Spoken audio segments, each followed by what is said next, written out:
Hello friends, आज की इस वीडियो में मैं आपसे बात करने वाला हूँ कि कैसे आप अपने एंड्रॉयड डिवाइस से अपनी सिग्नेचर की एक फ़ाइल बना सकते हैं जिसे किसी भी इमेज या डॉक्यूमेंट पे अप्लाई कर सकते हैं। तो चलिए शुरू करते हैं। मेरा नाम है आशुतोष, आप सभी लोग देख रहे हैं आशूज़ यूट्यूब चैनल।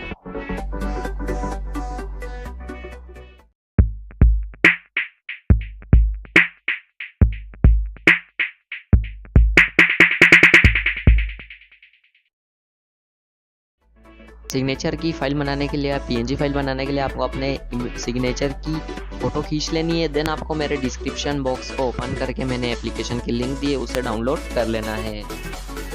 डाउनलोड करने के बाद आपको इस डॉट को फॉलो करना है।